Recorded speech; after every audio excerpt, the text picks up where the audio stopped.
The Shadow Chancellor, Ed Balls, wants prices in the shops down by temporarily cutting VAT to 17.5%. He says that would boost economic growth.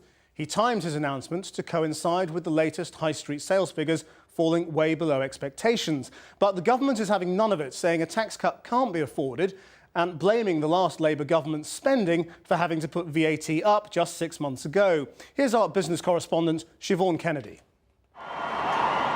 Remember this?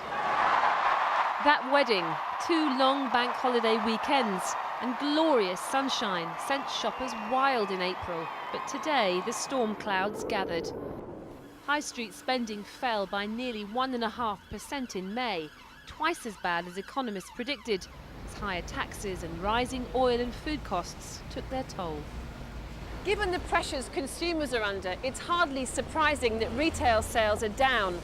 But as the government's spending cuts kick in, and Britain's economic recovery continues to falter, is there now a case for the Chancellor to change course? This man thinks there is. He's the Shadow Chancellor, Ed Balls, and today he urged George Osborne to take immediate action by cutting VAT to 17.5% to spur growth. Slowing down the pace of deficit reduction now with a temporary VAT cut would give the economy the jumpstart it urgently needs, boost jobs, and is a better way to get the deficit down for the long term. The proposal played well with shoppers. Even if it was just a temporary one for 6 months, because you've got that extra spending power, yes. It would encourage you, it would give you your spending a boost.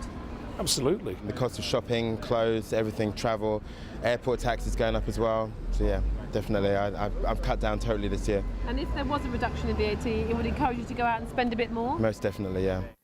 Today's retail figures are another big headache for George Osborne. Manufacturing output, once a bright spot, also dropped 1.7% in April. Household spending fell 0.6% in the first 3 months of the year. And inflation, at 4.5%, is still much higher than average wage increases. Overall, economic growth of 0.5% only just reversed the decline we saw during the winter. There's no doubt a cut in VAT could boost spending and help the economy, but it has to be paid for. And Ed Balls wasn't clear where the £12 billion it would cost in a full year would come from. I think the big uncertainty is how markets would react if the government decided to alter its plans at all. It might be fine, the markets might take it in their stride, but if markets reacted badly, then you could end up doing even more damage to the economy than if you'd stuck to your plan A. The Treasury insists it's got to stick to its deficit reduction programme or risk undermining Britain's credibility in global financial markets. But by putting a specific, potentially popular proposal on the table today, Ed Balls has successfully managed to intensify the battle over Britain's struggling economy.